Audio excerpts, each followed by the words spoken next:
We provide you the platform to turn your dreams into reality. Give wings to your aspirations with KR Mangalam University.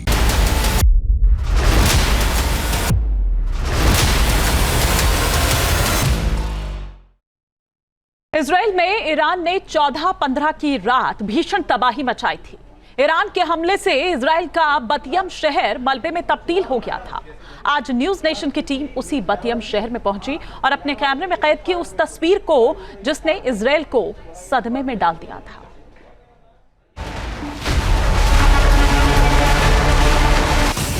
चौदह 15 जून की रात Israel के इतिहास में अब तक का सबसे भीषण हमला झेलने वाला एक शहर बतियम उस रात खामोशी से सुबह का इंतजार कर रहा था, लेकिन अगले ही पल यह शहर खंडहर बन चुका था।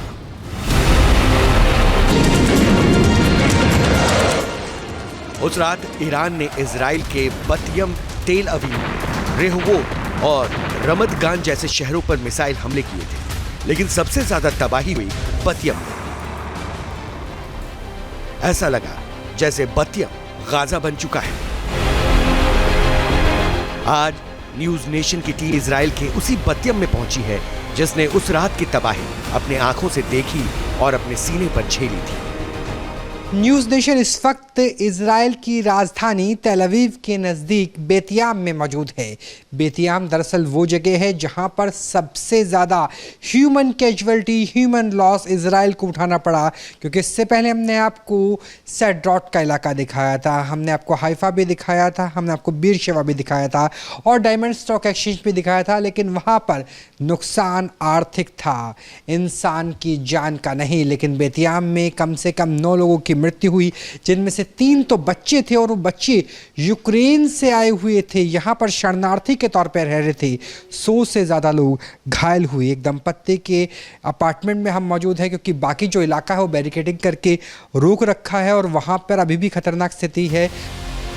ईरान के मिसाइल अटैक में बतियम में 9 लोगों की मौत हुई थी, जबकि 100 से ज्यादा घायल हो गए। करीब 150 अपार्टमेंट्स को नुकसान पहुंचा, 500 से ज्यादा घर तबाह हो गए और 18,000 से ज्यादा लोग बेघर हुए। हमारे साथ एक शख्स है, एक बुजुर्ग दंपत्ति है, बात करने के लिए। उस वक्त क्या रहा था? Sir, what is your name and what happened in बेतियाम between the war in Israel and Iran?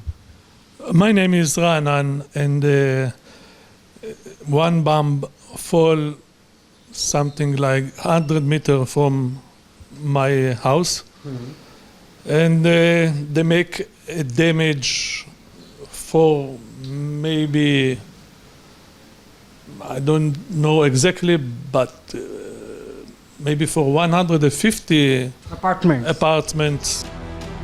News nation की टीम इसी बुजुर्ग के घर पहुंची, जहां पर इस दंपत्ति ने उस रात की कहानी सुनाई। फिर हमने भी देखा कि किस तरह इस घर के शीशे चकनाचूर हो गए हैं।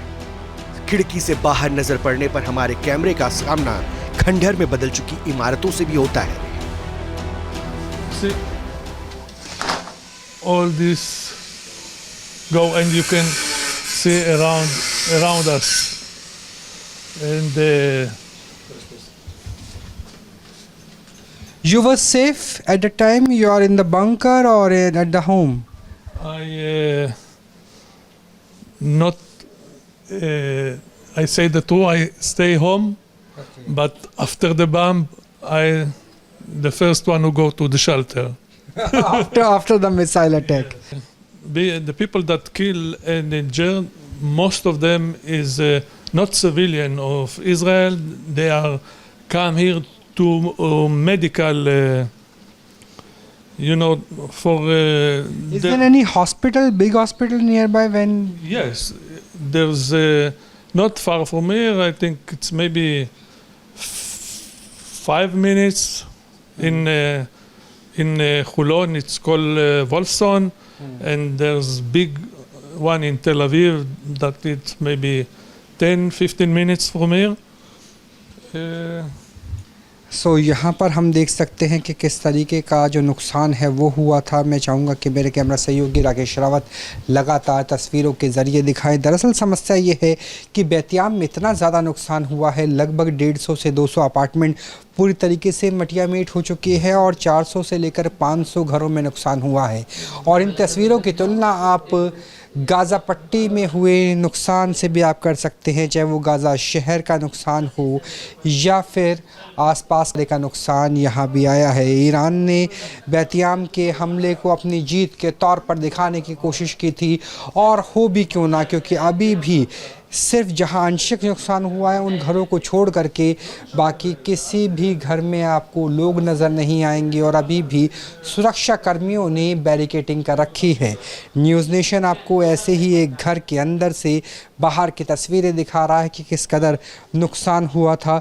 और मैं चाहूँगा कि जो यहाँ पर हमारे साथ बुजुर्ग दंपत्ति हैं वो हमें दूसरे नंबर के रूम पे भी लेके चलें, तो हम दूसरे कमरे की तरफ आपको लेके चलते हैं। और यहाँ पर पुराने अपार्टमेंट है। पुराने अपार्टमेंट के साथ एक नुकसान ये होता है कि इसके अंदर बॉम्ब शेल्टर नहीं है। जब हम हाइफा में मौजूद थे तो हर एक अपार्टमेंट के अंदर बॉम्ब शेल्टर नज़र आए थे, और यहाँ देखिए किस तरीके से नुकसान है। हालांकि 14 तारीख बीतने के लगभग 2 हफ्ते के आसपास का वक्त हो गया है, और मैं चाहूँगा कि सीधा तस्वीरों में जाए, इसलिए जो मलबा है उस मलबे को काफ़ी हद तक हटा लिया गया है। लेकिन फिर भी आप इस हर एक कमरा ऐसा है जहाँ पर नुकसान हुआ है, और जहाँ भी कांच था, जहाँ भी शीशा था, वहाँ सबसे ज़्यादा नुकसान हुआ। क्योंकि जब यहाँ मिसाइल स्ट्राइक हुई तो इस घर से उस मिसाइल की दूरी लगभग 100 मीटर यानी 300 फुट के आसपास थी, लेकिन उसका जो शॉक वेव था वो इतना घातक था कि आसपास के तमाम घरों की, तमाम इमारतों की, तमाम अपार्टमेंट्स की खिड़कियां टूट गई, चकनाचूर हो गई। और वही स्थिति हमें यहाँ भी नज़र आ रही है। बल्कि अगर दीवार के ऊपर का मैं चाहूँगा कि एक बार दिखाएं कि वो भी पूरी तरीके से जो दरार है वो नज़र आती है। यानी नुकसान हुआ है, ना सिर्फ कांच की खिड़कियों को नुकसान हुआ है, पूरी तरीके से दीवार को भी, कंक्रीट को भी, और वही स्थिति हमें यहाँ दिख रही है। तो ये है बेतियाम के हालात, जिस बेतियाम को गाज़ा के तरीके से बदलने की, उस रूप में बदलने की कोशिश ईरान की तरफ से की गई थी। तो जो झर्रे हैं उसकी वजह से अच्छा खासा नुकसान, जो शॉक वेव है उसकी वजह से अच्छा खासा नुकसान, क्योंकि जब भी टर्मिनल स्टेज के बाद बैलिस्टिक मिसाइल ज़मीन पर गिरती है तो उसकी शॉक वेव इतनी ज़्यादा भयानक होती है कि आसपास का इलाका, वहाँ की खिड़कियाँ, वहाँ के खिड़की दरवाजे, यहाँ तक कि दीवारें भी बच नहीं पाती। यहाँ से 300 फुट दूर वो मिसाइल गिरी थी, जिसकी वजह से 9 लोगों की मृत्यु हो गई थी, 3 बच्चे थे, 100 से ज़्यादा घायल हुए थे अकेले बेतियाम में। बेतियाम के ज्यादातर अपार्टमेंट्स पुराने हैं, इसलिए आप यहाँ की इमारतों में शेल्टर नहीं देख पाएंगे। शेल्टर बने भी हैं तो बेसमेंट में है, यानी जब सायरन बजी तो बेसमेंट तक आने में वक्त लगा, तब तक अटैक हो चुका था। और इसी वजह से इजराइल के शहर में सबसे ज्यादा जान का नुकसान हुआ। हमारा अगला ठिकाना इस घर से कुछ ही दूरी पर मौजूद एक अगला अपार्टमेंट था, जहां पर एक इजरायली युवक अपने घर की मरम्मत में मशगूल दिखा। युवक ने हमें बताया कि उस रात क्या हुआ था और किस तरह ईरानी मिसाइल ने सेकंड के अंदर सब कुछ तबाह कर दिया था। कभी हाथ में बंदूक तो कभी हाथ में हथौड़ा, यही हालात नज़र आते हैं इजराइल के तमाम शहरों के। क्योंकि मेरे पीछे भवन निर्माण का काम चल रहा है, वो निर्माण क्योंकि बीते 12 दिनों में जिस तरीके से नुकसान हुआ है उसकी भरपाई अब कीलों के ज़रिए की जा रही है, और कीलों के ज़रिए ही नुकसान के बाद घर को ठीक करने की कोशिश करते हुए इजराइल के तमाम लोग यहाँ पर मौजूद हैं अपने अपने घरों में। और मैं चाहूँगा कि मेरे कैमरा सहयोगी घुमा के दिखाएं कि किस तरीके से यहाँ पर कांच बिखरा हुआ है। यहाँ पर पूरी की पूरी जो विंडो है, बड़ी विंडो, वो टूट चुकी है, और इस तरीके का नुकसान हमें तमाम घरों में नज़र आ रहा है। इस पूरे इलाके के घरों में नज़र आ रहा है। ऐसी कोई जगह शेष नहीं रह गई है जहाँ पर नुकसान नहीं हुआ हो। एक व्यक्ति है जो हमारे साथ लगातार बात कर रहे हैं, और उनका ही घर ये मौजूद है। He is the owner of this apartment. What is your name brother? Moshiko. Vashiko, yeah, nice to meet you too. So Vashiko, what was the situation at that time when the missile occurs, I suppose on 14th of the June midnight? The midnight we have azaka. It's like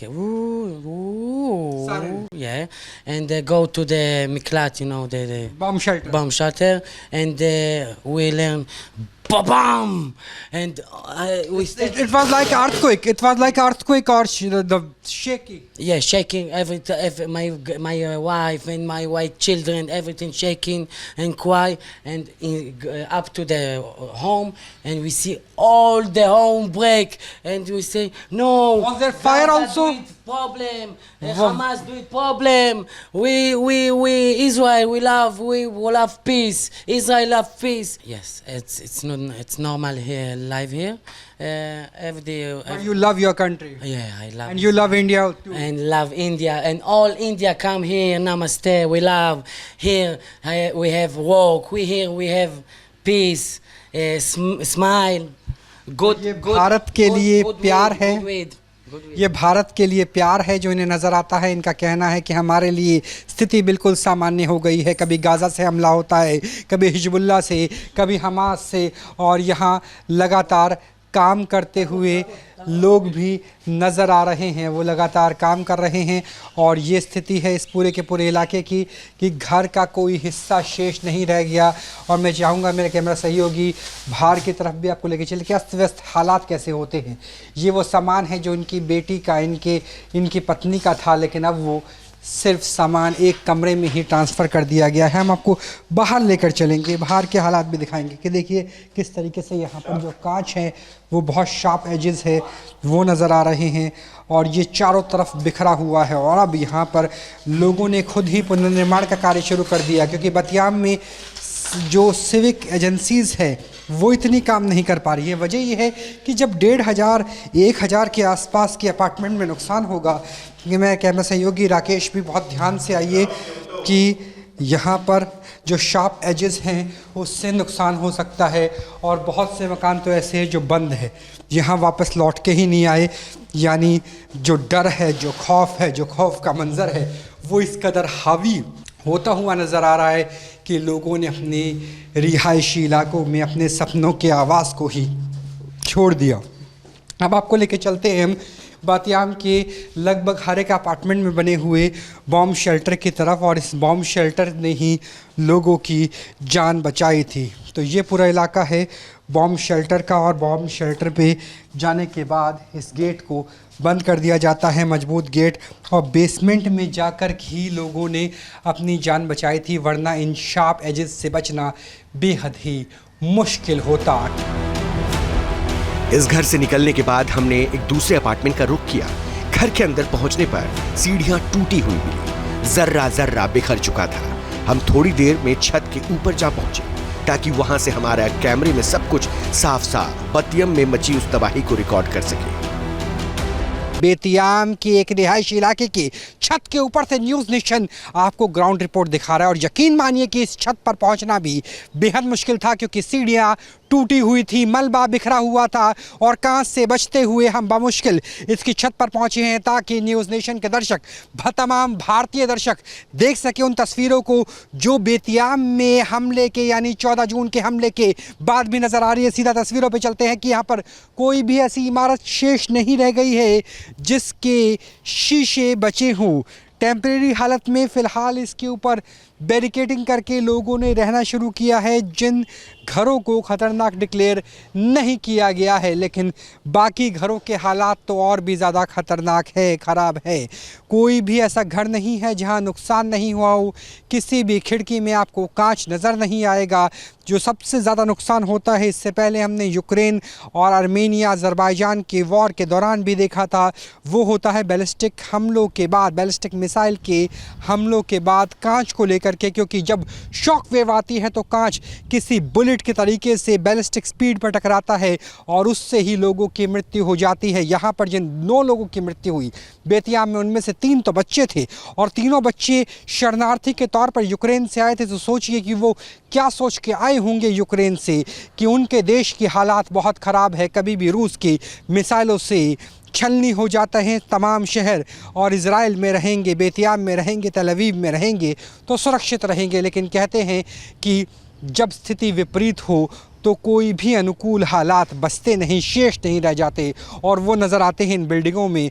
इन बिल्डिंगों के पूरे इलाके, पूरे building block को नुकसान पहुंचा है और ये वही बेतियाम है जिसमें ड्रोन से देखने पर पहचान ही नहीं हो पा रही कि ये वाकई ही इजराइल है क्या, क्योंकि इजराइल को फर्स्ट वर्ल्ड कंट्री के तौर पर, डेवलप्ड कंट्री के तौर पर देखा जाता है, लेकिन यहाँ कोई इमारत शेष नहीं है, कोई अपार्टमेंट शेष नहीं है, कहीं भी ऐसी जगह नहीं है जहाँ मलबे का ढेर ना हो, जहाँ नुकसान ना हुआ हो। और वही स्थिति हमें यहाँ भी नज़र आ रही है कि चारों तरफ टूटी हुई खिड़की, टूटा हुआ कांच, बिखरे हुए हालात और उसके अलावा नुकसान तो कंक्रीट को भी हुआ है। तो ये है बेतियाम का एरियल व्यू जो आप किसी छत के ऊपर से ही देख सकते हैं, क्योंकि नीचे पुलिस की बैरिकेडिंग की लिहाज से बहुत ज़्यादा कवरेज का मौका मिलना भी मुश्किल हो जाता है। यहाँ पर कंपलसरी बंकर बनाने की, हर एक फ्लोर पर सेफ रूम बनाने की, बॉम्ब शेल्टर बनाने की योजना उस वक्त तक तैयार नहीं हुई थी, क्योंकि बेतियाम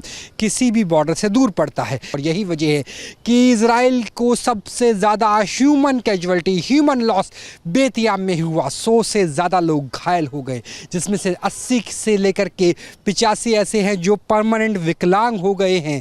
उनके किसी न किसी शरीर के हिस्से ने काम करना बंद कर दिया है या काटना पड़ा है। बतियम में तबाही ने न केवल इमारतें बल्कि जिंदगियां भी बिखेर दी। हजारों लोग होटल्स और अस्थायी आश्रयों में रहने को मजबूर हैं। तबाह हो चुकी इमारतों से उनके सामान सुरक्षित जगहों पर पहुंचाए जा रहे हैं, क्योंकि अब इन इमारतों को असुरक्षित करार दिया गया है।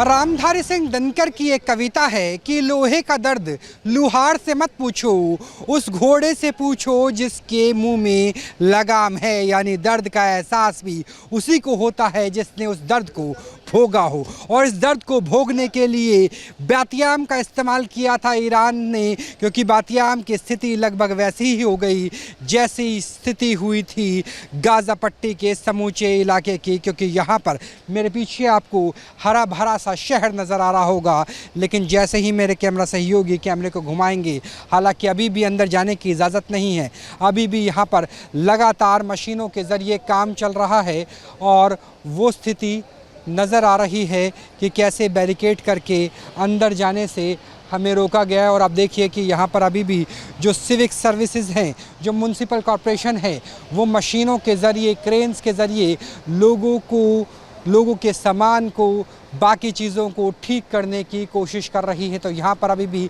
सिविक एजेंसीज़, म्युनिसिपल कॉरपोरेशन लगातार काम कर रही है और बातियाम के अंदर जाने की किसी को भी इजाज़त नहीं है।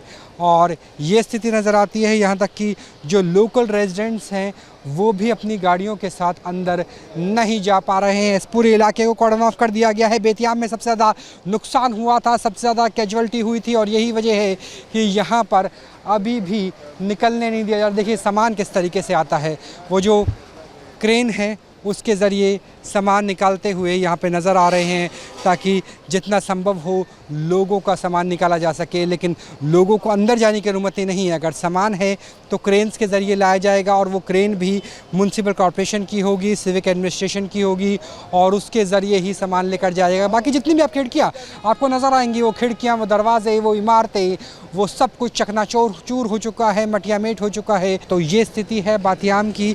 और यहाँ तक कि जो लोकल रेजिडेंट्स हैं, जिनके घर हैं, उन्हें भी रोका गया है। आप इस महिला को देख सकते हैं कि अपनी गाड़ी के साथ अंदर जाने की कोशिश कर रही है, लेकिन बहुत देर तक समझाने के बाद ये स्पष्ट हो गया कि किसी को भी अंदर नहीं आने दिया जाएगा। 12 दिनों तक चली इस जंग में इस शहर ने अपना सब कुछ गंवा दिया है। दुकानें और किराने की दुकान खुल गई हैं, लेकिन कमर्शियल कॉम्प्लेक्स मलबे में तब्दील हो चुके हैं। सड़कों पर सन्नाटा पसरा हुआ है। इमारतें भूतिया महल में तब्दील हो चुकी हैं। सड़क पर इक्का दुक्का गाड़ियां नजर आती हैं और वो भी खाली दिखती हैं। शहर में ट्राम तो चलती है, लेकिन पैसेंजर ही नहीं, क्योंकि ज्यादातर लोग या तो शहर छोड़ चुके हैं या फिर घरों से निकल नहीं रहे। बातियाम दरअसल एक हिब्रू भाषा का शब्द है जो पहचान थी सकारात्मक ऊर्जा की, लेकिन बातियाम की सकारात्मकता अब कहीं खोती हुई नजर आ रही है। तल अवीव के सैटेलाइट सिटी के तौर पर इसे देखा जा सकता है, जैसे मुंबई के पास ठाणे हैं और दिल्ली के पास गुरुग्राम और नोएडा। अत्याधुनिक शहर, लेकिन अत्याधुनिक शहर को किस तरीके से जन्नत से दोजख में तब्दील कर दिया, वो स्थिति हमें यहाँ नजर आएगी। इजराइल के बतियम शहर से राहुल डबास की रिपोर्ट, टी न्यूज नेशन। जहां भक्ति है हर शब्द में, कथाओं में छुपे हैं दिव्य रहस्य और ज्योतिष देता है जीवन को दिशा। धर्म से जुड़ी हर बातों को जानने के लिए हमारे चैनल स्तुति को सब्सक्राइब करें। चैनल पर जाने के लिए इस लिंक पर क्लिक करें।